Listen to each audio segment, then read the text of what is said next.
watching this? Yeah. She's watching it on YouTube right now. Oh, that's awesome, dude. Yeah, she's just looking at the candidate phone thing right now. Always good to be supported by. Good evening, everyone. Thank you for being here tonight. Happy to see so many faces. Thank you to all of our candidates, both current council members and those seeking to serve, for taking the time to share tonight with the community. And a big thank you to our moderator, Angela Purcell. And with that, I will hand it over to you, Angela. Thank you very much, and welcome everyone. Thank you for joining us. This is a great crowd this evening. I would like to start off by thanking the City of Hermiston for making the space available, Lily for handling all the setup and keeping us on time this evening, and of course the Chamber of Commerce to Val and Alex for all of their work in putting this together. I think it's always important for the community to be able to hear from candidates, and I especially think that that's important when it comes to local city council races. This is where it all starts. Right here. And so it's exciting to me to see that of the 4 positions that are up for election, that there are 2 people running in all of the wards. So I don't think I've seen that in all of the time that I have moderated these events. So thank you all for your consciousness of doing your civic duty. I want to start by introducing the candidates for position of City Council Ward 1. We have incumbent, if maybe you could just raise your hand if people can't see your tags, but we're going to start down here with incumbent Jackie Linton, and her challenger is Krista Van Veen. In Ward 2, incumbent Roy Barron, Thank you. Gonna get it right here, Roy, one of these years. And his challenger, Caleb Jacobs. Caleb, thank you for being here tonight as well. In Ward 3, actually, Jackie Myers is vacating her position after many, many wonderful years of service to our city. And so we have 2 new challengers for this position, Barbara Martin and Leanne Warnell. And in Ward 4, incumbent David McCarthy. And running against David, his challenger is Manuel Flores III. Manuel was invited this evening, and it appears he was not able to make it. All right, quickly, the guidelines for this evening. All of our candidates will get a 2-minute opening statement, followed each candidate will have up to 2 minutes to respond to a set of questions prepared by myself. None of the candidates have seen the questions ahead of time. I promise they're not difficult. This is not Jeopardy tonight, okay? The forum is not a debate. I want to make that clear. Therefore, there will not be interaction or debate among candidates this evening, and there are no questions from the audience. I'm super sorry, Susan, who I know is glaring at me right now from behind me. I can feel it a little bit. There will then be 2-minute closing statement from each candidate. Will go in reverse order at that time, and that's your chance to wrap up your thoughts, anything that we haven't covered, questions that I didn't ask, that sort of thing. And Lily will be our timer this evening, and I would like for the candidates to know that when the green light is on, that means we're in the first minute. When it turns orange, you're in minute number 2, and when the red beeps, you will receive a shock. I mean, it will just... A little tiny beep is all it actually does. And if you can just wrap up your sentence at that time, you don't have to stop right there, but just quickly wrap up the sentence that you're on. We'd really appreciate it. All right, who's ready? Who's excited? Okay, excellent, good. This is starting off really well. I'm gonna start on this end down here. Krista, I'm going to invite you to give us your opening statement, please. Excellent. Thank you, Angela. Welcome, everybody. I'm excited to be here tonight. I want to say thank you to tonight's sponsors, the Hermiston Chamber of Commerce, and also KOHU. Thank you, and Angela for moderating. I'm looking forward to this. So my name is Krista Van Veen. My husband and I moved to Hermiston 5 years ago to be closer to our family and our grandkids who are here tonight, so I'm thrilled. We have 3 grandkids. One is in grade school, one's in middle school, and one is at the high school. We quickly fell in love with this community. The parks are amazing and filled with families playing, the community diversity, and the energy of a city that's evolving. I'm a small business owner. I own the Good Ledger, which is a bookkeeping company. And previously, I've served in leadership roles in operations and in transportation. And my professional background has focused on financial oversight, planning, and accountability, skills that I believe are essential to Hermiston as the city manages growth and long-term investments. I currently serve on the board of the Friends of the Library here in Hermiston as their treasurer, and I volunteer for SMART, which is Start Making a Reader Today, and for Head Start. Last year, through the Hermiston Civic Leadership Program, I gained a deeper understanding of how this city government functions and the importance of a meaningful community engagement. I see the yellow. That experience reinforced something that I've always believed, which is that civic responsibility goes beyond voting. It means volunteering, supporting local businesses, and stepping forward if you feel called to serve. I'm running for city council because I care deeply about maintaining a safe community, supporting local businesses, encouraging civic participation, and planning thoughtfully for Hermiston's future. Thank you. Thank you, Krista. All right, Jackie, your opening statement, please.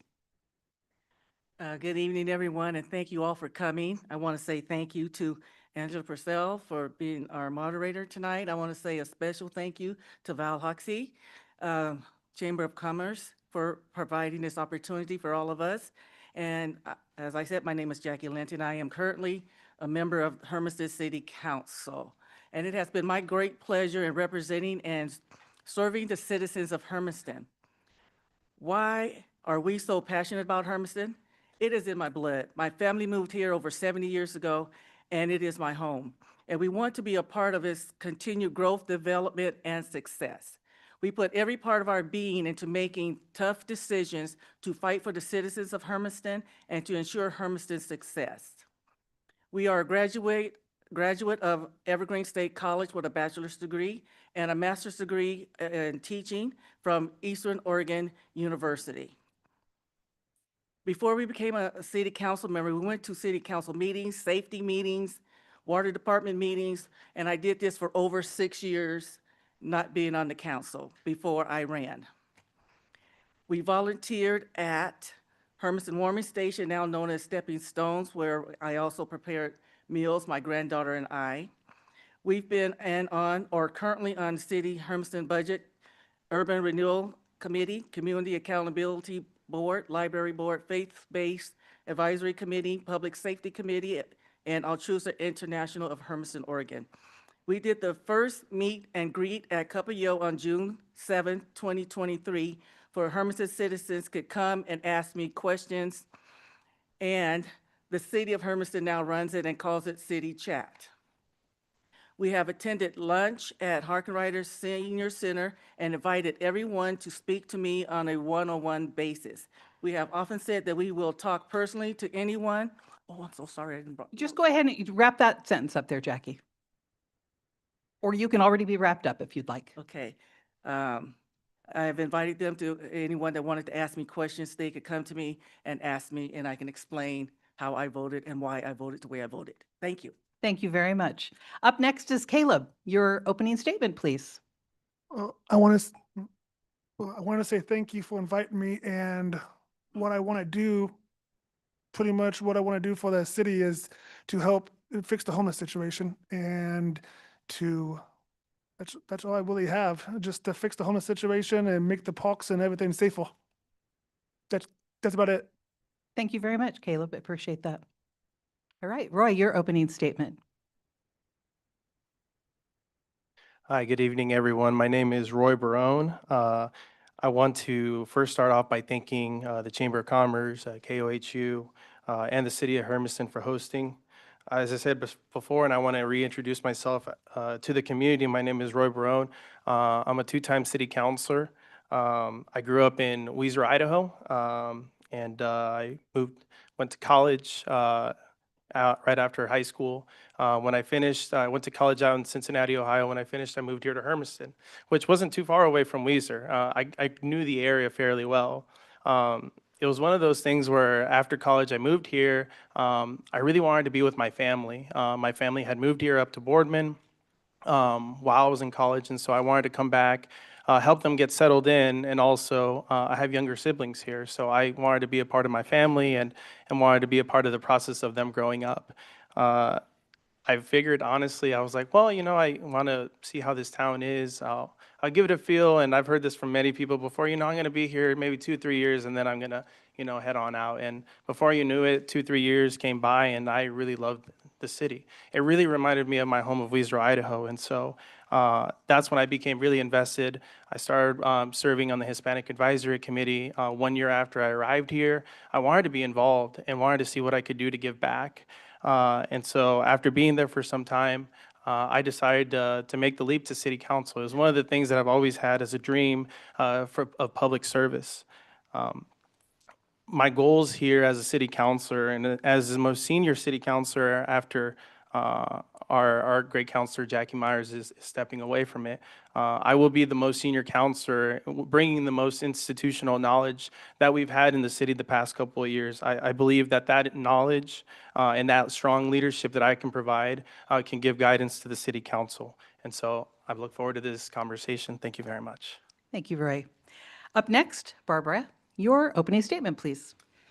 Good evening. My name is Barbara Martin. I'm a healthcare professional at Balance Chiropractic and Massage here in Hermiston. I also own and operate Deeply Needed Therapeutics, where I'm a licensed massage therapist. In my daily work, I connect with members of our community every day, and through that work, I have firsthand experience of the strengths that our city offers and also the challenges that people are facing with the current growth. I'm running for city council because I care about keeping Hermiston a strong, connected, safe, and practical place to live and work. I believe in being accessible, listening well, and making thoughtful decisions that reflect our community. I appreciate everyone being here tonight, and especially the City of Hermiston, the Chamber, and Angela for putting this all together. Thank you. Opening statement from Leanne. Hi, everybody. My name's Leanne. I tend to introduce myself just as Leanne because I think I'm like Madonna, but my name is actually Leanne Warnell. I'm really happy to be here with all of you tonight. Thank you for coming. My heart is racing, and I'm here because I think that that's important. Like, I think that you should do scary things when they're important, and I think that I'm a member of a community and I should be engaged in it. And this is one of the highest forms of engagement. I come from a government background, so I worked for the employment department as an equity and inclusion coordinator. And I currently work for the labor union that supports government workers in the area. But those are support roles. You don't get to be engaged, but you do get to learn how to support people in making their dreams become a reality. And I wanted the opportunity to connect with all of you and have a voice to elevate yours. So thanks for being here tonight. I'm really happy to be here. And of course, thank you to the council and our moderator and everyone who made this possible. Thank you, Leanne. And finally, I ask David for your opening statement. Thank you very much, Angela. Thank you to AM 1360 KOHU. Thank you to the Hermiston Chamber of Commerce, the City of Hermiston as well for allowing us to use this facility. I also want to thank all of you. I know my fellow councilors are on the stage are not used to quite such a large audience, so it's nice to be able to say kind of what we think out to all of you and represent that. I appreciate you for showing up. You're also welcome to show up at the City Council meetings. This is I don't know, the third time I think I've done one of these. You may remember back in 2020, I was appointed to City Council for a seat that was vacated. Then I've now in my fourth year for City Council in this position, and I currently serve as the Council President. I have a history with being president of the Kiwanis Club in Hermiston, 3 separate terms. I'm the immediate past president for the Hermiston Chamber of Commerce. I've done work in a number of community events. I've been a member of the vestry at my church, and I like being everywhere, and I like hosting some of your favorite things like Hermiston Melon Fest and things like that. So I'm just trying to be present, trying to be where people are, and just trying to bring a little bit of fun, a little bit of excitement. And that's one of the reasons why I'm doing this again, because enough people reached out. Enough people said, David, you show up. And I'd like to see you keep doing that and see what else we can contribute. And I hope to hear more from you guys as I continue to represent you into this next 4 years. Thank you very much. Great. You all did a fantastic job with your opening statements and giving us your why you're running. So I'll skip that question for you. Jackie, you're going to kick us off with the questions this evening. What do you see as the most important role of a city council member? What I see as the most important role of a city council member is to represent the people of Hermiston. The people, the citizen, the constituents of Hermiston should always come first in any decision that we make. Whether it's, we have to go against the big business or for big business, but we should always keep in mind who we are representing at all times. Thank you very much. Caleb, same question for you. What do you see as the most important role of a city council member? The example that the person sets forward and just how they present themselves. That's about it. All right, thank you. Roy, same question for you. What do you see as the most important role of a city council member? Thank you, Angela. I see a couple of roles that a city councilor has to perform in order to do their job to the highest level possible. For me, and the most obvious is we come to our city council meetings, we have to be prepared with the information in front of us. Sometimes we have packets ranging from 100 up to 500 pages. And so it's incumbent on councilors to do their homework, because the research that we do will give the best product to the citizens of Hermiston. So it's incumbent that we do our homework as well, not always having to rely on, what city staff gives us. We have really great professionals, but it's also our job to make sure that we check that work. I also believe in engaging the community, talking to the community, finding different ways to do that. I've recently started to do that a little bit more, trying to do more outreach on social media, sending more messages about what's going on here in Hermiston, what the city council is doing, things that are going to come down the pike. We've tried to outreach as much as we can as a city, and so I took that upon myself to try to do what I can to make sure that the city's message, or at least that the message of what's going on in the city, is out there a little bit more. And finally, I do think that we need to advocate on the local, state, and federal level. There are different things that we can do, yes, here as a council, but we can also go and advocate at the state level for the things that are going on here in our city, as well as federally. I'm honored to have done that for the city on both the state and federal level. And so there's multiple things that we can do. That's just a little bit of what a really great counselor would do, and those are the things that I want to continue doing to serve our community. Thank you very much. Barbara, the same question for you. What do you see as the most important role of a city council member? I believe that the most important role of the city council member is to be engaged with our community members so that we're actively listening to what our constituents want, so that we're representing them fairly and at meetings, and also coming prepared so that we're being efficient with our community members' times when they're present, because we all want to respect everyone's time, and when we'll get more community engagement when we're doing so. Excellent, thank you. Leanne or Madonna, whatever you'd like to be called this evening, what do you see as the role of a city council member? I think that the most important role of a city council member is to connect the will of the people who live in Hermiston with the leadership of the city of Hermiston. So whether that means finding out how many people are coming to city council meetings, and if that number isn't like representative of the whole of the city, trying to figure out how do we connect with the people who our decisions impact. I've been really impressed by some of the work that the city's been doing to that end. That's what compelled me to run for this position. But I do think the most important role is to give voice to the people that we're representing. And to do that, we need to be present, and we need to show up, and we need to be creative and innovative and willing to put in the time and work. Thank you. David, same question for you. What do you see as the most important role of a city council member?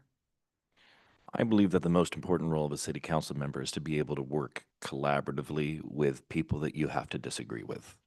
I don't know how many city council meetings that many of you have been to, but it's very clear that even though a lot of votes might vote in the majority one way, it's very clear if you're listening to the discussion, which you don't always necessarily get in an article or a report, that not everybody agrees. But we have to find ways to work together. We're working with the integrity of process. And I think that's important in any community, that you're able to do that. And so on a higher level, to be able to represent the people and be able to show that we're putting our best foot forward to make life a sweeter place to make Hermiston a sweeter place to live, we all need to work collaboratively to come up with solutions to the items that come in front of us on the agendas. Thank you very much. And Krista, you'll finish up this question for us. What do you see as the most important role of a city council member? Absolutely. Is it cheating if I say what everybody else said? I just agree. It's your time. I believe that a city councilor's most important role is a few things: to listen carefully, to learn continuously, and work collaboratively to make the decisions that serve the whole community. The whole community. That means getting out into the community, understanding concerns firsthand, bringing those perspectives back to council, and communicating clearly on how decisions have been made. It also means asking good, hard questions, being willing to learn, and not taking the public's trust for granted. Ultimately, the role is about thoughtful leadership, transparency, and working together for the long-term health of Hermiston. Thank you. Thanks, Angela. Thank you. Thank you all for your thoughtfulness to that question. All right, Jacob, you're going to get to start us off on this next question. It feels like our city continues to be on a growth pattern for the foreseeable future. What should be the city and the council's role in controlling what that growth and change looks like? I would say why I'm wanting, the way I see it is the council should be like taking charge of like the homeless situation and pretty much just keeping the parks and the city safe from that. That's it. All right, thank you, Caleb. Roy, the same question for you. What do you think the city and the council's role is in controlling what growth and change looks like as we move into the future? Thank you. We've continued to experience growth ever since I've been on the council. So it's been 8 years, and it's been way more than that. So it's really terrific that we're experiencing this growth. However, when we're growing, and especially we're a small community that's becoming a small city, we have to be responsible with how we do it. We must engage the community in these processes because ultimately the people that have been here, this is their home, right? And so when things change, it's important that we take the time to communicate with the community, to let them have public input of what they want to see in their own home. Other things that kind of come with city growth is growing pains. We have public safety, we have traffic. Those things, when it comes to a growing city, we're going to have those types of issues. And so, again, we were a small town, not meant to be a city, and now we're kind of coming up on 20, we've already crossed 20,000. And so with more growth, there are more growing pains, and so it's incumbent upon the council to share the decisions that are coming down the pike and see kind of how the community is going to respond to it. Ultimately, we do have to make the decision for the greater good of the community, and so that's being financially responsible, but also having the public input to see what they want to see out of their community. Thank you. Barbara, how about you? What do you think is the city and the council's role in controlling growth and change and what that looks like in our area? I think growth is really important for our community, and we're seeing that happen.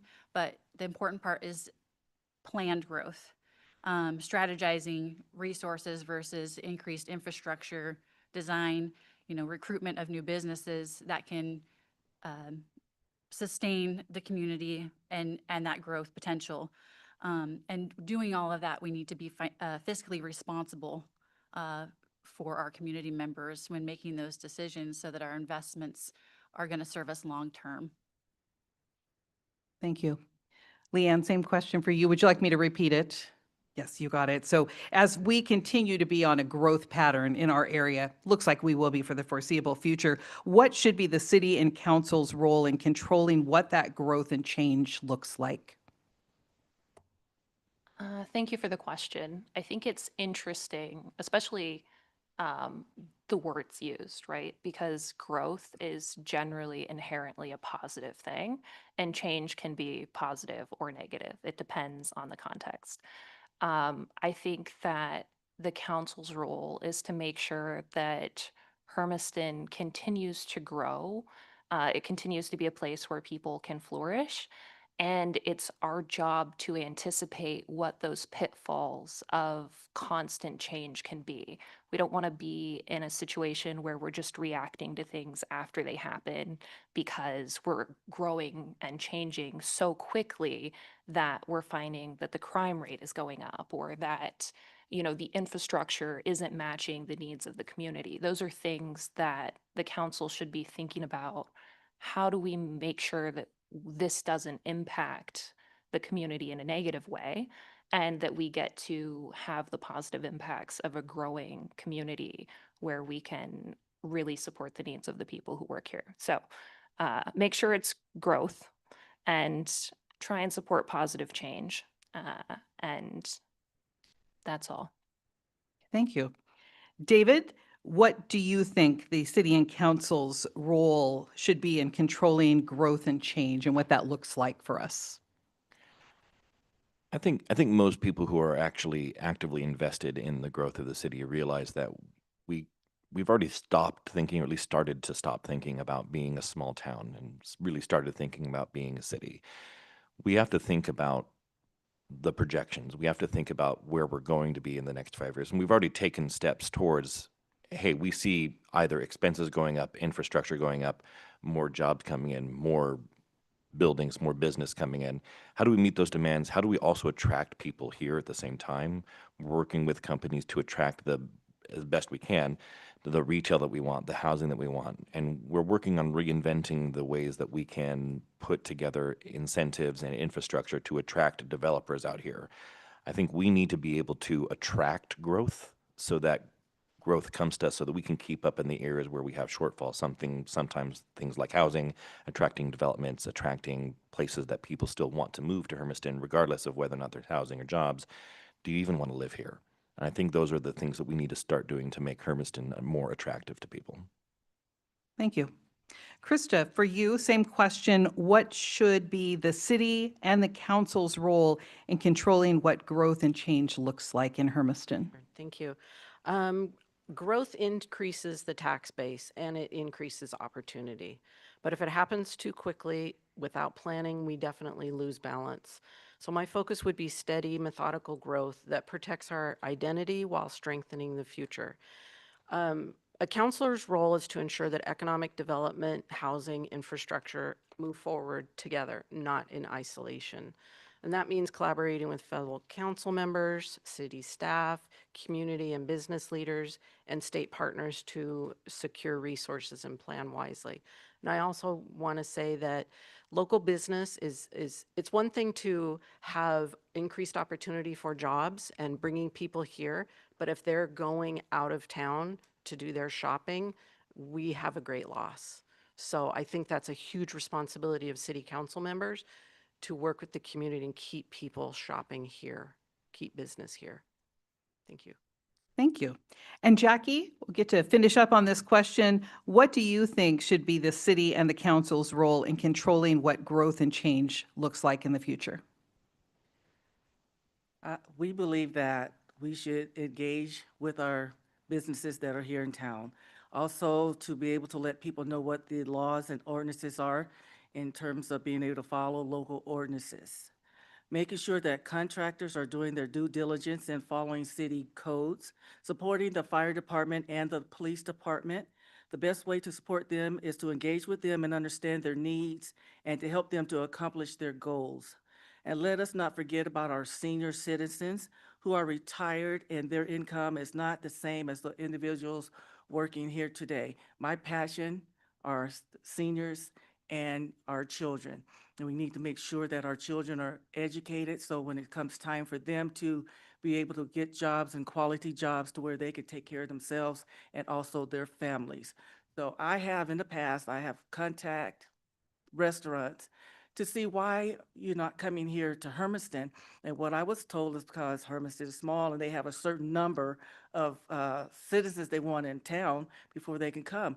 And I was thinking I should have asked the question, well, Umatilla County, they'll come.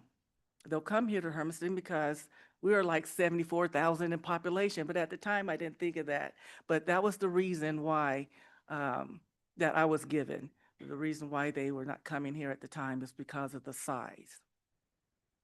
Right. Thank you, Jackie. Roy, next question is going to start with you, and we're going to talk about water now. What are your thoughts on water safety and water usage in our area, specifically as it relates to larger industry and data centers? Thank you for the question, Angela. And honestly, I feel very adept to answer this question. Being on the council for the last 8 years, those have been some of the concerns that I've had personally as a counselor and what I've heard personally from the community and what's come up more and more often lately, especially with more industrial and data centers growing out. What we have done, we've done multiple projects to be able to assure that we have, one, enough water for everybody year round, and two, that we are assuring that we have the highest quality water here in our city. There's multiple stops in this topic. Honestly, we've done ASR, which is essentially taking water from the river during times of low demand. So during the winter time, storing it in an aquifer and pulling that water out to use for those resources during times of high demand. And so that's a critical thing that the city has done the last couple of years to ensure long-term water safety and long-term water access. As far as safety and drinkability, we have a recycled water plant that we've had here for many years that gives us the highest quality water that we have now. It is out there that there has been PFAS found in our water system, and we've understood that as counselors, PFAS has been found in all municipal cities across the U.S. And so it's really difficult to necessarily point that down to an industrial user, but at the same time, we are going to hold people accountable for their pollutants, whether it's an industrial user, a commercial user. At the end of the day, we need water more than anything else. Water is what gives us our crops, it's what gives us access and transportation, and it's what gives Eastern Oregon some life. And so it's the most important thing that we have as a resource. And so we are trying to do very responsible things with water to make sure that we have it not just for now, but also in the future. Thank you, Roy. Barbara, same question for you. Your thoughts on water safety and water usage in our area, specifically as it relates to larger industry and data centers? So in recent sitting in as a community member at city council meetings, I learned that we're looking at switching over to a UV system versus the chlorine system. I'm really excited to see that occur and reduce some of the pollutants that are already in the water and the effectiveness of that. And I hope that continues to move forward. With industrial use of the water, I mean, I just hope that they're using it responsibly, conservatively, and making sure that they're returning it to the environment so it's not being destructive. I'm not familiar enough with their policies to, extend on that further. So that's really what I know so far. Thank you. Leanne, your thoughts on water safety and water usage in our area, specifically as it relates to larger industry and data centers? Yeah, thank you. Water safety is not an area of expertise for me. I think that when the Rolling Stone writes articles about water usage in our area, we are probably doing something wrong. I'm not an expert, but I think that that is not the kind of attention we want. It wasn't specifically Hermiston, but it was our area, and it was an article about how industrial usage of water is impacting the people who live in our area. So my thoughts on water safety is that our priority as leaders in a community of people with children and elderly people, if we want to be someplace that people can grow, our highest priority should be ensuring that the water that we have is accessible, first and foremost, to the people who live here, that it's not harming the environment or the people in the community. As for solutions to those issues, that's not something that I can speak on, but my feelings are very much so tied to the fact that water safety should be our highest priority, and it should be something that we communicate clearly to the people who live here and give them an opportunity to engage in the conversation. Thank you. David, your thoughts on water safety and water usage in our area, specifically as it relates to larger industry and data centers? I'll be the first to admit Councilor Brown put it way more eloquently than I probably could have. But a couple of just thoughts I'll add to that. I know we mentioned the PFAS conversation, and I can say that I don't know if anybody watched the council meeting from earlier this week, but we did join the we did vote to join the legislation for that, to hold people accountable. And then some other parts of the discussion that we've all had lots of conversations around water, around what that's going to do in times of drought. And essentially, we've come to an agreement where we actually net a positive water situation in having supply out of the agreements that we do have. So I'm proud to see that we're taking steps in that direction so that not only we're worried about the quality of water, but also the quantity of water that we have. And I'm just hoping that we stay mindful of that, as it seems that Eastern Oregon is not going to be a less attractive place for large industrial developments to need that high demand of water. I believe that we should have a good growth path forward as we continue to meet the needs of that industry. And I don't really have any other thoughts to contribute on that at the moment. Thank you, David. Krista, your thoughts on water safety and water usage in our area, specifically as it relates to larger industry and data centers? Absolutely, thank you. We're all concerned about the limitations in our water supply, both in terms of quality and quantity. Our county has already been declared in a drought emergency. I don't think that I know this is not a Hermiston only issue, and I also know that Hermiston only can't solve this issue. So for me and with City Council, I believe that this is one of those situations where it's absolutely critical that we work with our state and national governments to both monitor and mitigate usage and quality. And I've been sitting in on city council meetings for some time now. This is extremely complex. It is something that I'm learning. I think that Councilor McCarthy and Councilor Barone spoke very well on it, and I am learning, but definitely have deep thoughts or deep feelings about this. So thank you. Jackie, your thoughts on water safety and water usage, specifically as it relates to larger industry and data centers? That is a great question, and I'm glad that you asked that question. A few months ago, we had meetings where we were discussing about water for the data centers. And it was a 500-page packet, and I went through the packet, the 3/4 of it. And in that packet, there were some questions that came up for me to ask. There was 2 types of chemicals and I wanted to know which one the big business or data centers were going to use, because one of them would be okay and the other one could pollute the water pretty bad, and that water was going to be going to irrigation. And so at that time, I did vote no because I needed more information on that. Water is something that we all have to have. We have to have clean water. I looked at videos of areas where data centers went in and people were complaining because their water was now tainted. They now had to go and buy water, and I don't think we should have to do that. So I wanted to make sure that we had the answers and we knew for a fact what was going to be done, because they are going to be using a lot of water. Data centers have to use a lot of water and a lot of electricity, and I wanted to make sure that they would be paying 100% of their water bill, because we should not have to pay more as a hike in water because, of their usage. You pay for the usage. And I also asked our city manager that if we have a drought, would there still be enough water for the data centers and also for the citizens? And he was assured that there would not be a problem. So I believe that we shall be okay, and I'm hoping that continues to happen.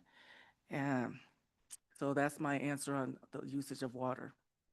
Thank you, Jackie. Mhm. And Jacob, you'll get to finish us up on this question. Your thoughts on water safety and water usage in our area, specifically as it relates to larger industry and data centers. Thank you. I'm not really an expert. I just know we gotta be careful with what we have and what we get, and I'm not really an expert, so I don't really know what else to say. So, thanks. All right. Thank you very much. All right. Our next question, we're going to start with Barbara. The last time I talked to City Manager Byron Smith, there is still no cash tree growing out back. Unfortunately, but with growth, more expenses, everything is more expensive. What are your ideas for creating new revenue to meet the growing needs of the city? It's an interesting conversation. So fiscal responsibility is important, and we want to make sure that we're not passing off those expenses to our community members unless it's absolutely necessary, and that we're being responsible with our budget. I think that's where we look first when we start to see a decline in margins in profit versus loss, and how we get there. As a small business owner, I understand that all costs are going up. It's inevitable, and unfortunately, sometimes those costs do have to get passed on. Generating new revenue, I honestly haven't thought very much about how we generate new revenue other than recruiting new businesses to come in that will also create new tax revenue. We need more resources in our town to support not just our community, but the outliers, because pretty much everyone comes to Hermiston to do their shopping, to do their errands. And if we can spread and diversify those resources out further, it actually helps a lot of things. Not only does it bring in new tax revenue, but it also takes some of the burden off of 395. And when we talk about infrastructure addition versus adding resources, if we can expand that out to different areas in town with retail, then we kind of solve a few problems. Thank you. Thanks for those thoughts. Leanne, what are your ideas for creating new revenue to meet the growing needs of the city? Well, barring planting a money tree in Byron's backyard, this isn't a question that I came super prepared to answer. So you all are going to get my my life thoughts on the matter. We could do something where we build necessary services for the city, but that are also valuable to the people who live here. I recently had a conversation with Byron about potentially bringing fiber for like internet to the city of Hermiston. You all may have seen the survey that went out to your emails about it. That is something that would provide necessary internet access to people who live here and potentially, depending on how we did it, right, provide revenue to the city. And I would be remiss if I didn't mention the ongoing discussion about whether or not the sale of marijuana occurs in Hermiston. Taxing that would bring additional revenue to the city if that was something that the people who live here wanted to do. But I don't know other than that. I'm open to conversation, and I think that it's a good thing for us to consider. Excellent. Thank you. David, what are your ideas for creating new revenue to meet the growing needs of the city? Other than attracting a whole bunch of more taxpayers, which is, I think, always something that we're trying to do, I think there's a number of steps that the city is already taking, and I'd like to see more of. I know recently we expanded our urban growth boundary, which allows us to actually attract more business to do the tax paying. We can annex them into the city. They're utilizing city services. We're reworking a lot of how those agreements come in so that the city can actually have more of an increase into some of those enterprise zone funds. And those are typically used in most cases for single use ideas, not long-term solutions. We're not usually paying somebody's salary with those funds, but we might be able to build something with those funds. So finding ways that we can do that. We're looking at feasibilities for things like in the indoor aquatic center. We're looking at opportunities for attracting business that people want to spend time here. I think we make a presentation, like Val, correct me on the statistic, but something on every small business Saturday, it's 67% of of all the money that's spent locally stays inside the community.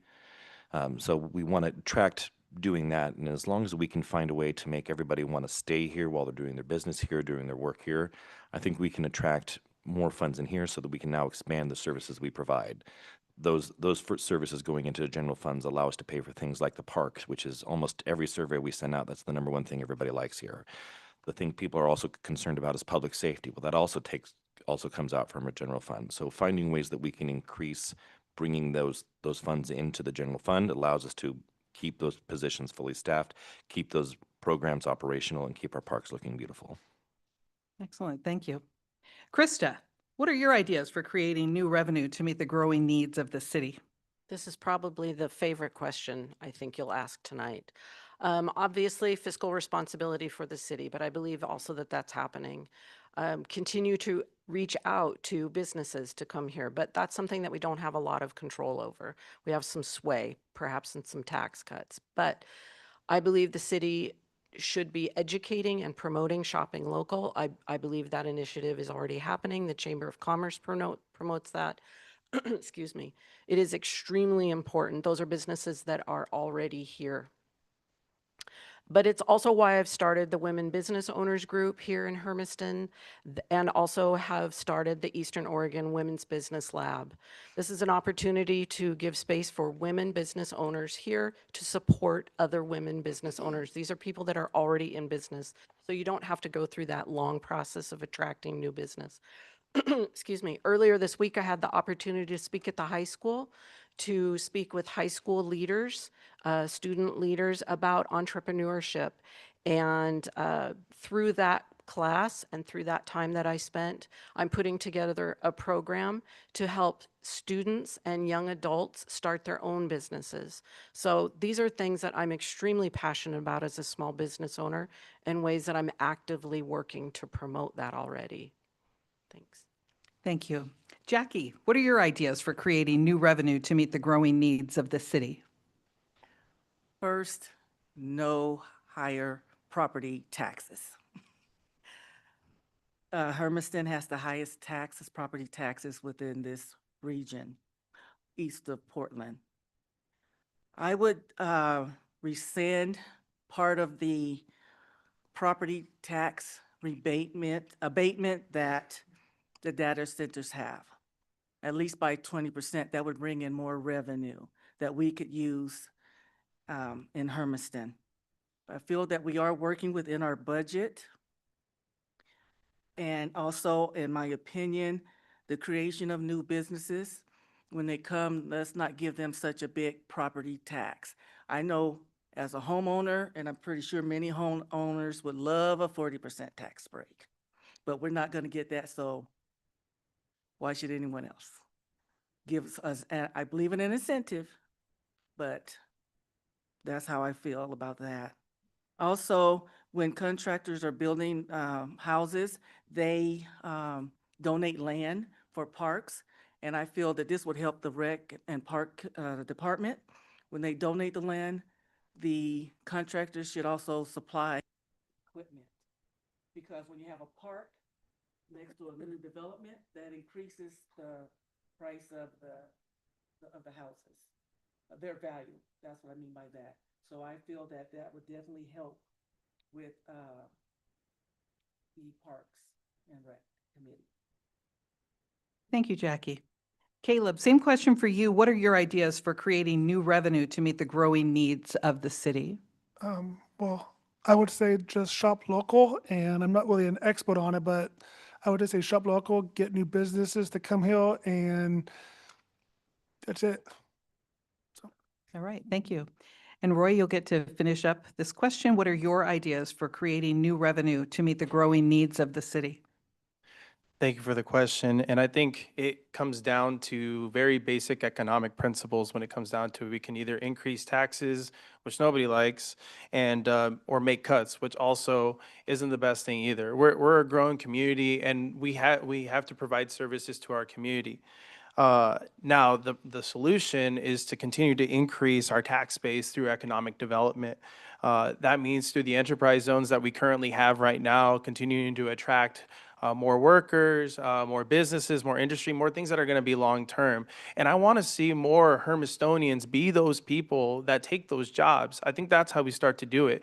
I think a lot of us start to think Amazon's coming in, these other people are coming into town, but no, we can do that. I'm very proud. I have a brother that has just recently made that transition and is a worker at Amazon. I'm very proud of him for doing that. He's a Hermistonian through and through now too.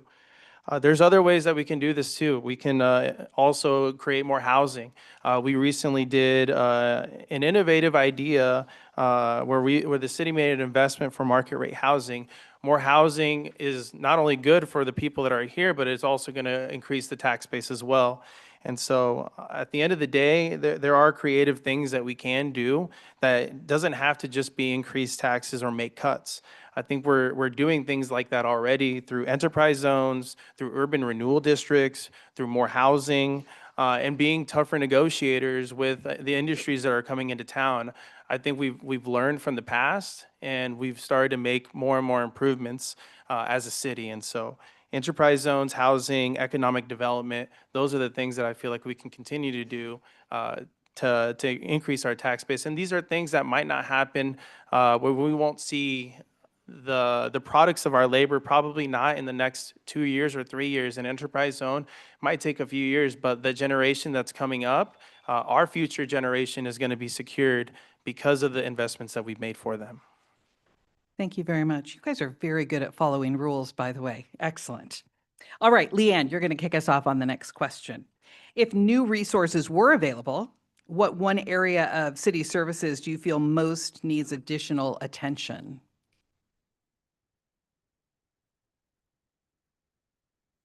Most needs additional attention if we had additional resources. I think that that question is complex because what needs additional attention kind of depends on where you place your priorities. My understanding from most people, I keep hearing about the parks. That's something that people here enjoy. And we've talked a lot about bringing new people to Hermiston, which is important when we're growing and we're trying to be a city. But I think putting resources into the things that make living here for the people who are here so special would be equally as important, whether that looks like an indoor pool or developing the parks that are in a lot of our neighborhoods but currently aren't developed because of funding or time or labor or any of those things. That's what comes to mind. It might not be the thing that needs the most attention right now, but when I think about Hermiston and what people would like to see, that is the top of my mind. Thank you. David, question for you. If new resources were available, what one area of city services do you feel most needs additional attention? I think I've answered a version of this question, every single one of these, with the same answers that I really care a lot about the safety of and walkability of our streets. We've already started to make some improvements with additional stop signs. I would like to see more street lights for visibility. I would like to. There's a lot of places where, especially if you're not familiar with the road and you've just moved to Hermiston, especially with the housing developments that we're doing, I wouldn't feel safe letting my children walk, even when they're old enough to walk by themselves. So I would see more sidewalks. I would see more street lights. I know we're currently doing some work in that department to kind of take inventory of where those are, but I would do that. I would explore some crosswalk options. I'd explore some intersection reinvention ideas. I don't want to use the curse word of a roundabout, but I know I think some of those can be efficient here as well. So I think we really need to take stock in that to make Hermiston more traffic flow smoothly and make walkability safer for our residents. You said roundabout. Were you afraid that your seat was going to drop out and you were going to Something like that. I've had a few people issue threats. Okay. All right. Thank you very much. Krista, if new resources were available, what one area of city services do you feel most needs additional attention? Sure, thank you. I'm going to not follow the rule and pick just one. There's a few things, okay? So I think that infrastructure and safety absolutely should remain priorities. And both of those have broad things that can be done to help them out.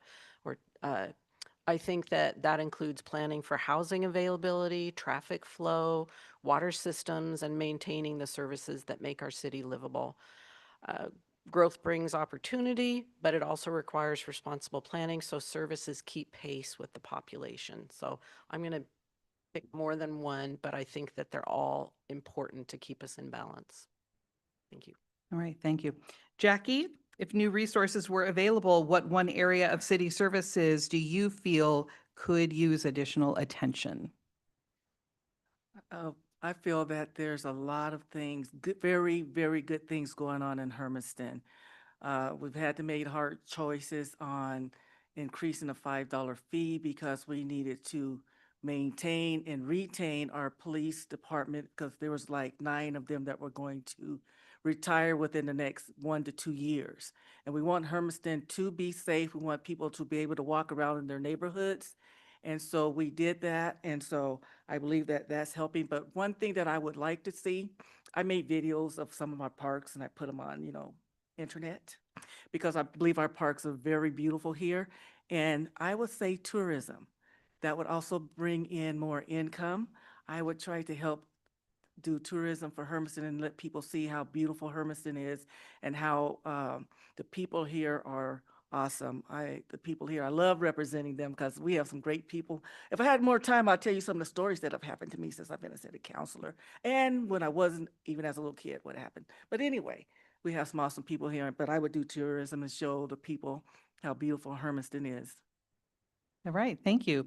Caleb, if new resources were available, what one area of city services do you feel could most use additional attention? Well, I'm gonna go back to why I'm wanting the homeless situation. I would say that one needs the most because the stuff that's been vandalized, and I would say just to fix that first and foremost.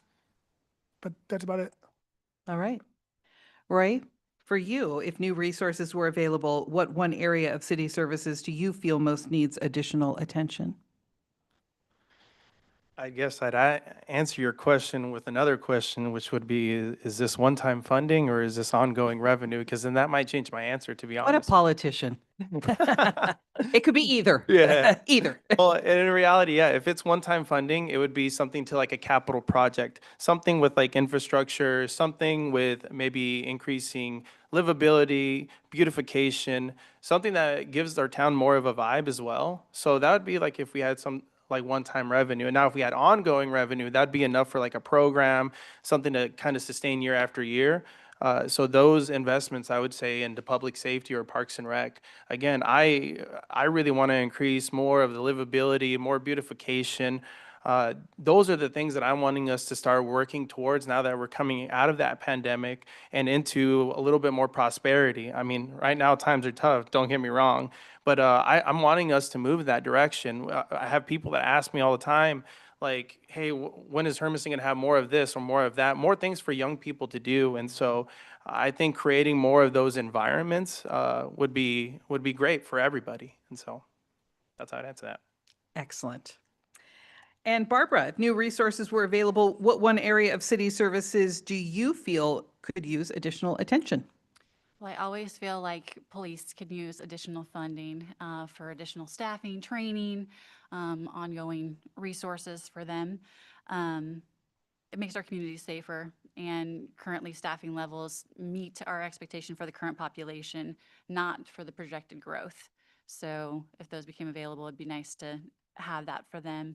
But I also agree with Roy in the sense that we need more activities for our kids to do to keep them here rather than going to Tri-Cities to be entertained. So indoor pool, water slides, something like that, climbing walls. But that's where I would do my focus. Excellent. All right, David, next question, we're starting with you. This question is going to be a little different because it will be one way for incumbents, those of you who have already been serving, and another for those who are challenging right now.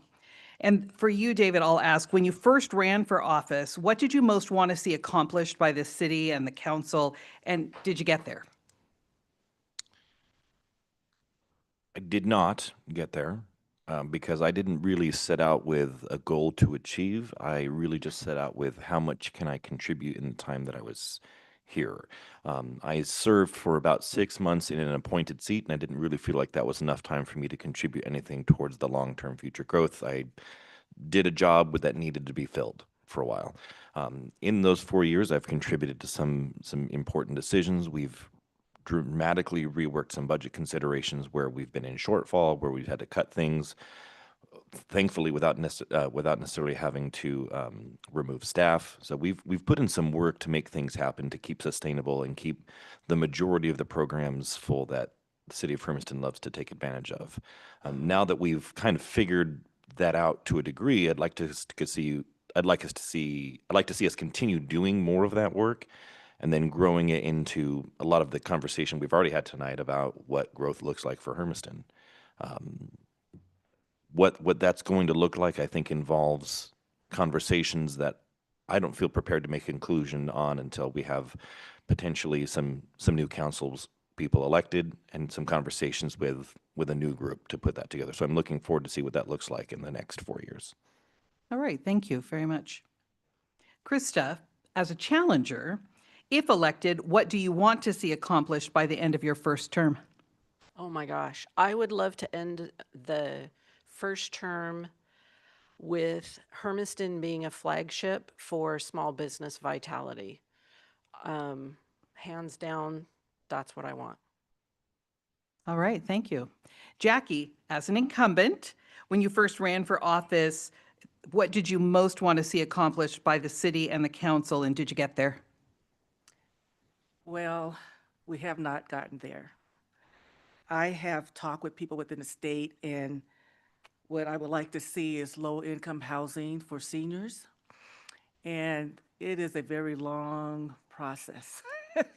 I've talked with them for over a year now, and what has happened is that we need to wait for the senators to local state senators to vote on the funds. And so they said that they would get back with me. And I'm hoping that if I win, I'm going to continue to pursue that. And if I lose, I'm going to continue to pursue that. Because as I've explained many times at the council meetings, what seniors were making back then, their Social Security today would not match with the rising costs of everything. We've had emails anonymously where a lady said, I'm only getting $500 a month Social Security. Someone else, $700 a month. So we need to be able to help our people. That's what I believe government is for. We are to help those that are in need of help. And so getting low-income senior housing, I think, would be a big help to them. And also for our veterans, and we already have something that's going on as far as a building that's coming up for them. So I'm very happy about that. And so that's what I would like to see done. Thank you, Jackie. Caleb, if elected, what do you want to see accomplished by the end of your first term? Well, I keep saying the same thing. That's okay. But the reason I'm wanting is for the homeless situation is I want to see that done by my end of my first term and the first year, whatever it is, and I just want to see that done.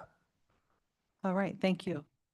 Roy, when you first ran for office, what did you most want to see accomplished by the city and the council, and did you get there? So, short answer is yes. In my 2018 to 2022 term, my goals were really EOTech revenue and self-sustaining. We had just received EOTech a few years ago from the county, and the goal for the city was to not only run it, but also make it self-sustaining in the long term. So it doesn't come out of the general fund of the city. The other priority that I've had ever since I've been a counselor is housing. And I'm proud to say every year, with the exception of 1 year, we've had 100 permits a year in housing. And so it's been a big priority of mine to make sure that we're getting people in housing and affordable housing at that. In my 2022 to now 2026 term, my biggest priority was getting us out of the pandemic. We were in a budget shortfall. We were just coming out of the pandemic, and just to right the ship, to make sure that we fixed any mistakes that we made here on our end, on the city's side, and that we were prepared for the future. And so I had the honor and to provide some leadership and through those times. And so I look forward to continue to provide that strong leadership for the next 4 years. And I do want to continue working on economic development, housing, and putting families first. Thank you. Barbara, if elected, what do you want to see accomplished by the end of your first term? I honestly haven't set any specific goals, as this first term would be a huge learning curve, as I've never been part of, I guess, a political forum like this or decision-making in a large group. But I have from a very diverse background of business and creative thinking. To help achieve goals, I think that I could offer a lot of insight from different areas and our community members. Excellent. Leanne, if elected, what do you want to see accomplished by the end of your first term? If I'm elected, by the end of my first term, I would really like to be able to see more people running than there are seats here. I would like to be able to go in my neighborhood and ask my neighbors if they know what's going on with city council, because I guarantee you, if I ask my neighbors right now if they have any idea what's happening in the city of Hermiston, they will say something vaguely about water. So my goal would be to try and get the information about what's happening here to the people that it's happening to. I would like to see greater engagement from people in Hermiston. I'd like to see them interested in running. I'd like to see them at city council meetings. That would be my goal, is to be able to say, hey, I'm a representative of the people and the people are here. The people are engaged. Thank you. Krista, you're going to take this next question first, and this is tough. I've got a lot of questions here, but I've been threatened as well about how long I can keep you up here. So I'm trying to decide, but I do want to, I want to kind of play off of what Leanne just said there. In many ways, citizen involvement seems to have diminished, except for online comments. We all see them. How will you try to connect with your constituents and get the community more involved? Absolutely. So when I was involved in the civic leadership program last year through the city, one of the things that we did was we worked on a project to find out what the community wanted done with the Harkenreiter building, or excuse me, not Harkenreiter, the Carnegie building. And that was a lot of community outreach, whether it was to nonprofit groups here that might be interested in that building, to different diverse groups, different ethnicities, businesses, and individuals. So we worked very hard on that community outreach. And I think that through a combination of what the chamber's doing, through small businesses, through, I guess, all of the city council members speaking to people, I think that's our best opportunity to educate, to continue to speak to people one-on-one. I think it'd be interesting to have the city council members have programs of going to the schools and talking to the seniors. I'd like to see, gosh, so much education on how important it is for people to be involved. I see the yellow light. Which means the red light's coming. I But know, that's I don't all wanna Lily's keep fault. It's not me. mine. Thank you very much. Angela. Jackie, you've been doing this for a little while, and I bet you could count on one hand how many times you've seen a group like this behind me at a city council meeting, right?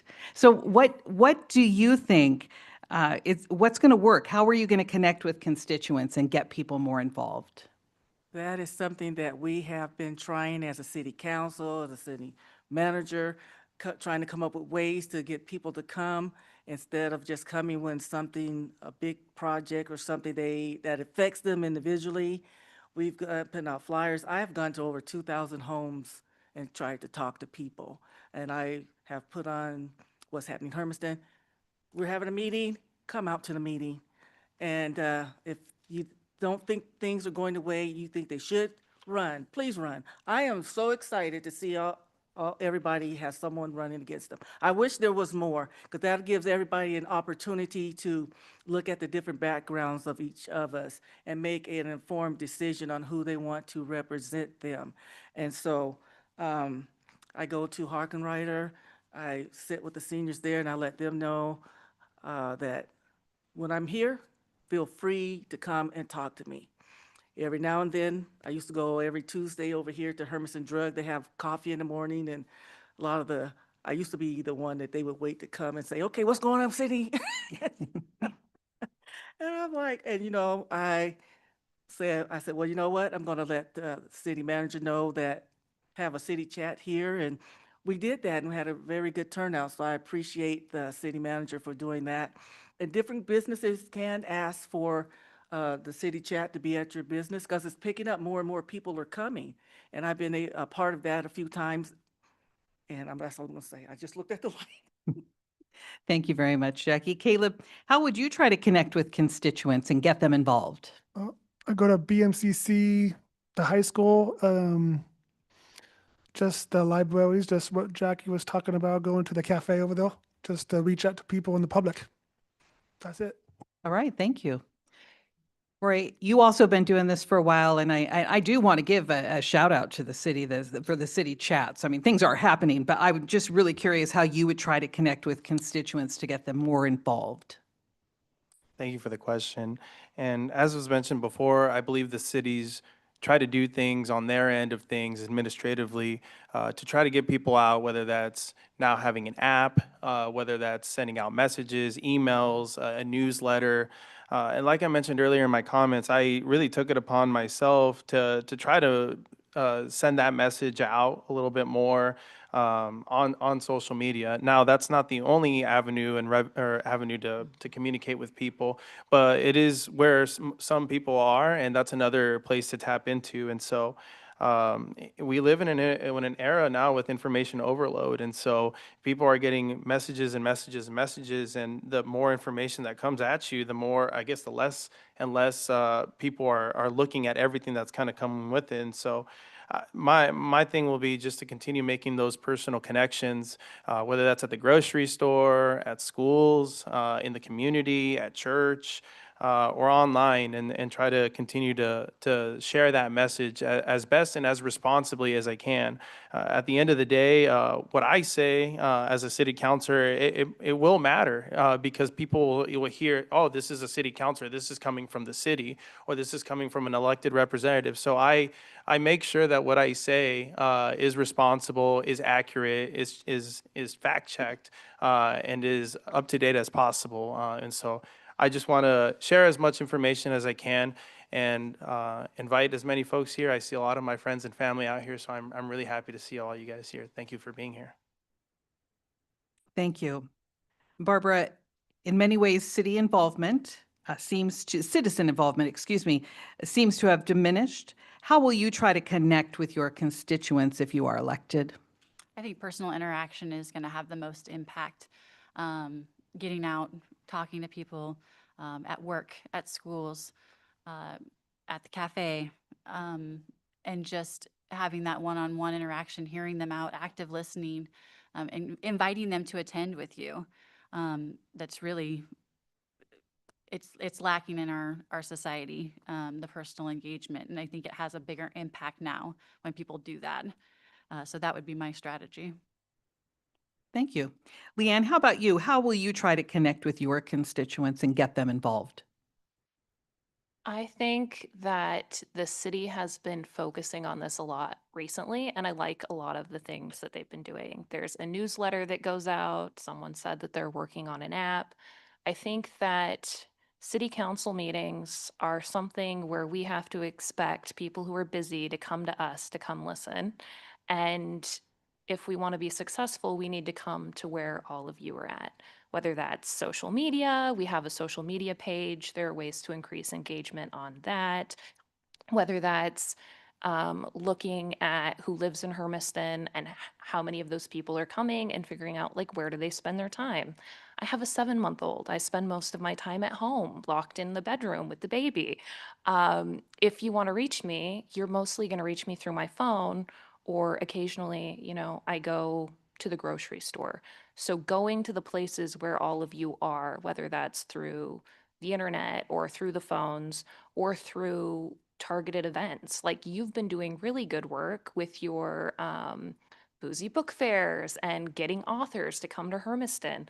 If we go to those places, those events that people are interested in going out in the community, I think that we would be able to have those conversations about the things that are happening at City Council with the people who aren't making it to the meetings. Thank you. David, again, you've been doing this for a while too and have tried some different things. How will you try to connect with your constituents moving forward? Thank you. I think I would initially challenge the idea that participation has diminished. I think it has been in a state that we would have not liked it to be. We would have liked to see more participation, but I think the city over the past couple of years, especially with the Civic Leadership Academy, the city chats, the press releases, the newsletter, the app that we have going out, that's all stuff that we've done in the past 2, 3-ish years that we've been doing that. So I think we're already taking the steps to make that happen. I think we are seeing more participation.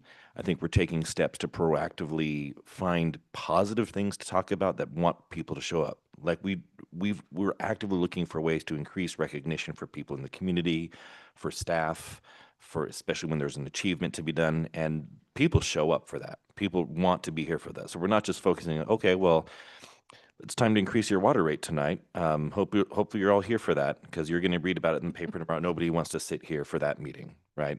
But people do want to show up for, oh, well, this person who's been working on the city council for 30 years is being recognized, right? Or this person who has been in this committee and been doing this work has been recognized. So we're doing those presentations here.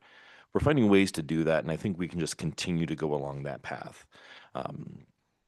I think we're also increasing, I think that the thing that we could do a better job of is finding ways to be more, to release accurate and complete information more quickly so that the people who are able to form their opinions on social media are informing them with correct information. A lot of times when we talk about the comments that we see on social media, they're not necessarily incorrect, but they may not have all the information, and that may have changed their opinion before they're forming their opinion. That's one of the reasons why, me personally, I try to only engage with comments on social media if I see, well, I see where you would be thinking that, and if the information that you're supposing is correct, you would be correct in feeling this way. But there's a couple things not accounted for. So being more proactive in what we release, I think, is paramount. Thank you very much. All right, I'm really torn right now because I told Michael we'd be done by 7:30, and we are going to be really close to that, Michael. Okay, but I have one last question. And so, Jackie, you get to start us off on this one again. All right, what is your vision for Hermiston for 2040?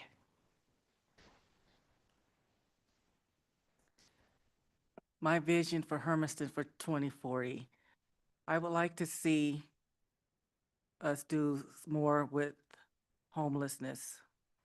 I would like to see senior citizen, low-income apartments. I would like to see,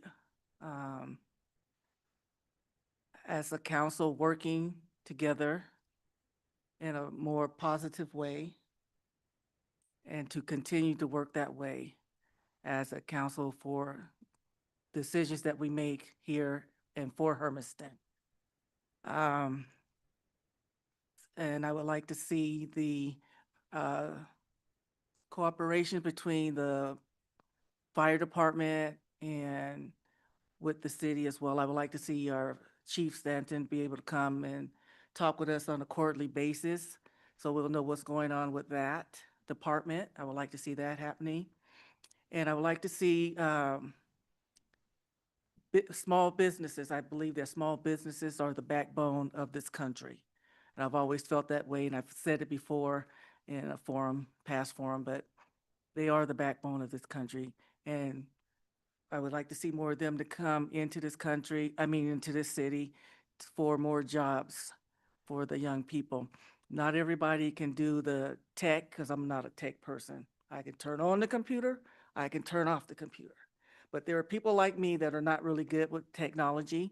And so we need other types of jobs as well to be able to make sure that we can keep our young people, and also to be able to have more things for young people to be able to do, opportunities for them to be able to do. Thank you. Caleb, what do you see? What's your vision for Hermiston 2040?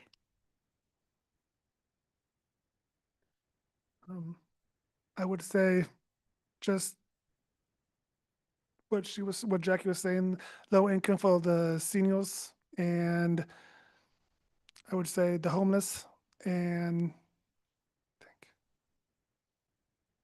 the veterans, actually, just the low income for the veterans too, actually, because I would like to, I come from a military family, and I would love to see that. So, thanks. Thank you. Roy, what is your vision for Hermiston for 2040? Thank you. And when I think of 2040, I think we have projections already that we might hit 30,000 by that time. And so kind of having that in mind, what the future is going to look like, I like to see more housing for everybody. I'd like to see amenities all over our city. And I like to see a secure tax base. Um, I believe that we're gonna have reap the fruits of our labor in 2040. A lot of these enterprise zones are going to be coming up. A lot of these urban renewal districts are going to be coming up, and so we will have a lot of different options and choices to do for our community. And with this newer revenue coming down the pike, if all of this kind of goes the right way by 2040, the community is going to have a lot of decisions on their hands, and these are going to be really good, positive decisions of what we do with the revenue, what do we do with this funding, and how do we want Hermiston to look like. Personally, I want to make sure that, like I said, we have enough housing for everybody, affordable housing. I want to make sure that we have amenities in the city for people to enjoy. We've talked about parks, we've talked about activities for young people. I want to see more trails around here, more beautification. I think of other cities like been going to like DC or even on the west side where there's just more beautification. There's maybe fountains, more outdoor seating, more of a vibe that I want to see coming into this town. And so 2040 feels like it's a long ways away, but it's honestly, it feels like it's also around the corner. I remember doing a 2040 review in 2020, and it's 2026. So I am excited for the future, and I hope that the citizens of Hermiston are excited for the prospects that are going to come down the pike. We're making very good decisions for our constituents and our citizens, and I look forward to the day where we start having these conversations of, hey, what do we do with this revenue? What do we want our city to look like? I for one, am in favor of more amenities for our people to enjoy rather than continuous growth at that point. Thank you. Thank you, Roy. Barbara, what's your vision for Hermiston for 2040? I would like to see more city amenities, increased retail options, thriving downtown and small businesses, activity centers for our youth. Also maintaining our small town connection. All while having a balanced budget, of course. Of course. Thank you, Barbara. Leanne, what is your vision for Hermiston 2040? If I'm dreaming, you can live here in a house that you can afford to live in or an apartment. You can go to the grocery store and buy groceries, and then on the weekend decide that maybe you want to get takeout too. You can look at the jobs in the area and not think, oh, I'm vastly underqualified for that if I don't have a college degree, or I have a college degree and I'm going to be vastly undercompensated for that job. I would like for high school students to have an opportunity in their AP government and civics classes to meet with members of the city council. I'd like to see widespread knowledge of the city leadership program so that people who live here have an opportunity to have that in-depth opportunity to participate in government in the city. I would like to be able to see rec centers or to be able to go, hey, I've got a free weekend. I don't want to go to the movies. I'd like to be able to go and do something else with my loved ones that doesn't involve eating out or sitting in a dark theater for a couple of hours. I'd like to see Hermiston be a place where life is sweet and we have a lot of opportunities to enjoy that. Thank you. David, what is your vision for Hermiston for 2040? I don't recognize very many of you from the adult Easter egg hunt, but were any of you there? Because we had the first one this year. And what I found out while I was there is that they initially planned for about 80 people to attend. I think altogether we were close to 160, all sold out before the event started. There were people that showed up to that event who were legitimately upset that they couldn't participate. And they said how wonderful it is. There's something where I have something to do. I can leave the kids at home, stay in town, and have something to do. And that was a city organized event. They're already currently looking at ways to expand that program to grow maybe to another 20 people, just for the capacity that we have. So what that tells me is that people want to actually stay here, shop here, work here, and play here.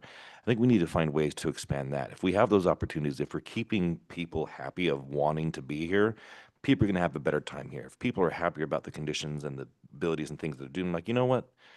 Maybe I'll go eat local tonight instead of going over to Tri-Cities or even over to Pendleton. They're going to want to stay here because we're giving them things to do. If we can keep them here with activity, keep them happy, they're ultimately going to want to spend their money here, increasing, of course, that tax revenue to help the small businesses that we have, and then attracting their friends like, hey, I know you've been thinking about a place to move. Look at this cool thing that I just did. I've never heard about anything like this before.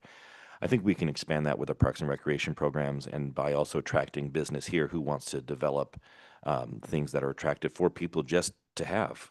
Like, it's difficult to recruit people to Hermiston because, like, what's not really a touristy town. It's not really a showplace town.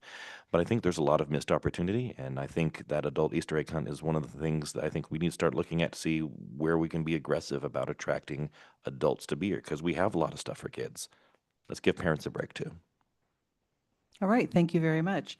And Krista, what is your vision for Hermiston for 2040? Thank you. I want to high five David for everything that he said. I 100% agree with what you're talking about.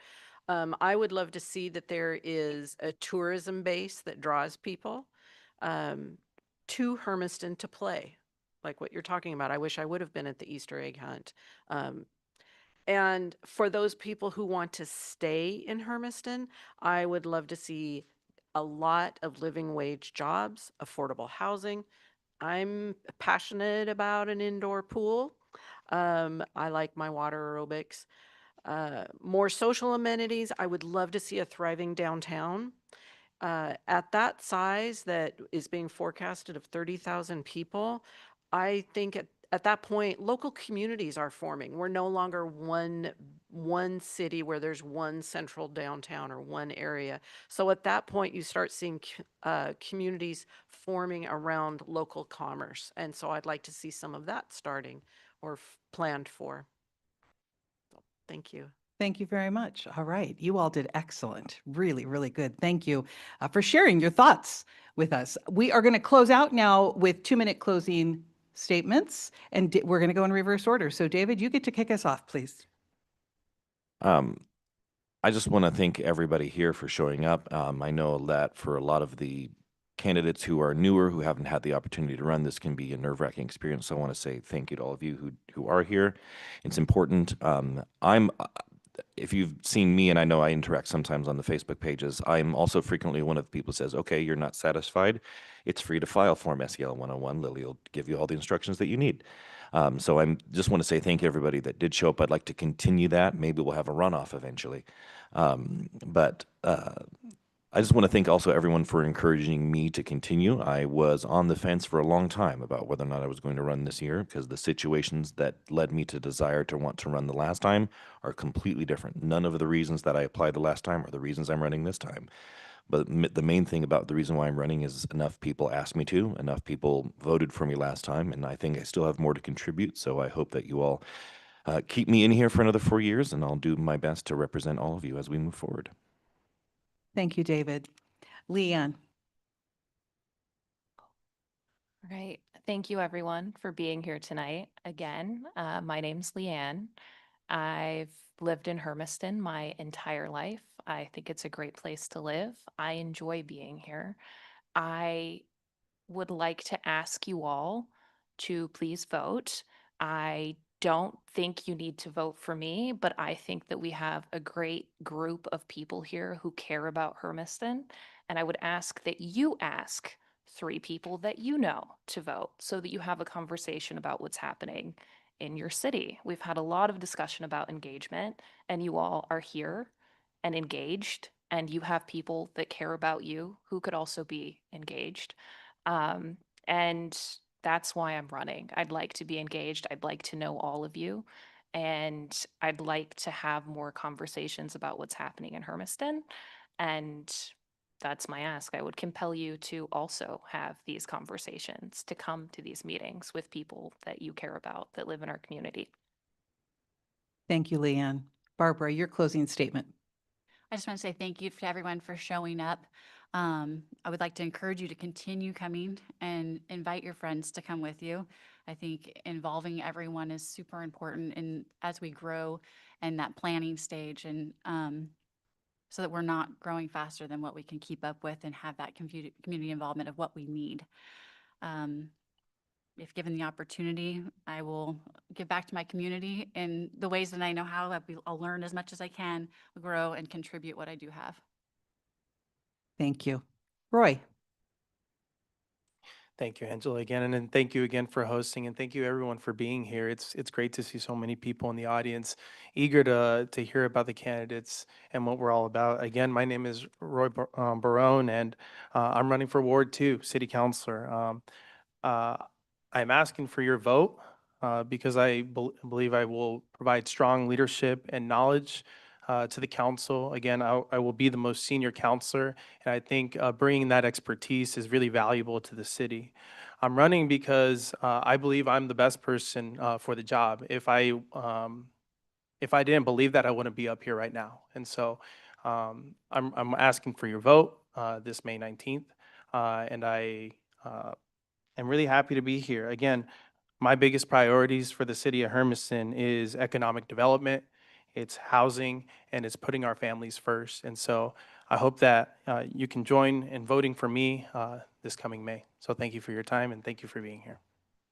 Thank you, Roy. Caleb, your closing statement. Yeah, I want to thank everyone for coming out, and all I can say is I want to make a difference, and I will, and I'm just excited to do this. So, thanks. Thank you. Jackie? I also want to thank everyone for coming and staying the full time and listening to all of us answer. And I'm very much love the democratic system where you can vote your conscience on who you want to vote for. And as a city council person, that's how I am. I research the information, I read it, I research it, I talk to people in that field so that I can make an informed decision and make sure that I am representing the citizens of Hermiston.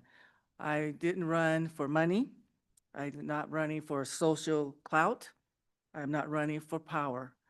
6 years, I came to meetings, city council meetings, safety meetings, water department meetings, all these meetings without being on the city council. And I was the only one there. It got to the point, unless a big topic came up, people would come. It got to the point that I would be teased sometimes, Jackie's mic, you got anything to say, Jackie? Because I would be the only one in the audience. And that's why I came, because I care about Hermiston. Like I said before, Hermiston is in my blood. That's all I can say about that. Thank you. Thank you, Jackie. And Krista? Thank you. Angela, I want to thank you for moderating this. It's meant a lot. And to everyone else that came and helped to make this possible. I also want to thank the current city council members, the mayor, the city staff, who were all generous with their time as I was considering my decision to run for office. He doesn't know it, but I also want to thank my husband, Greg, who has supported me through so many things. So thank you, honey. I respect the work that goes into serving this community. Running for city council is not something that I take lightly at all. Representing Hermiston would be an honor and a responsibility that I would approach with preparation, thoughtfulness, and integrity. My professional background in financial oversight and operations, my experience in civic leadership, and my involvement in this community have all prepared me to serve thoughtfully and collaboratively. I'm running because I believe that local government works best when it reflects the voices of its residents and when decisions are made with transparency and with long-term vision. I would be absolutely honored to have your support and to represent you. Thank you. Thank you, Krista.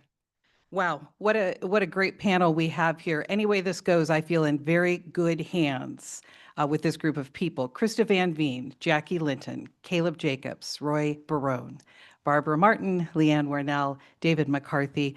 Please help me in thanking them for being here this evening and being on this panel.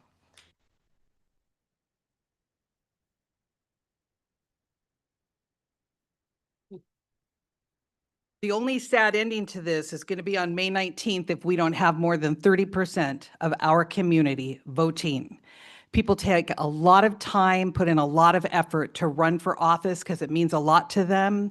The least we could do is to show up at the ballot box. I don't care that it's not a presidential election year, because this is where the work gets done. This is where the biggest difference is made for our community. So for those here this evening, I know you're all going to go vote because you're here.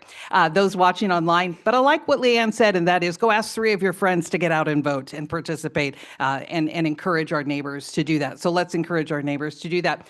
I would be remiss if I did not thank the very great Val and Alex from the Hermiston Chamber of Commerce for getting this all together and making sure that you all showed up tonight. So thank you so much. And to Lily, who really, let's be honest, runs the city. Okay, we all know that. And thank you for making sure everything worked for us here this evening. And to all of you who did show up tonight, thank you so much. And safe travels home. I'm sure that the candidates, if you have other questions and maybe would stick around for a few minutes if you want to meet them individually.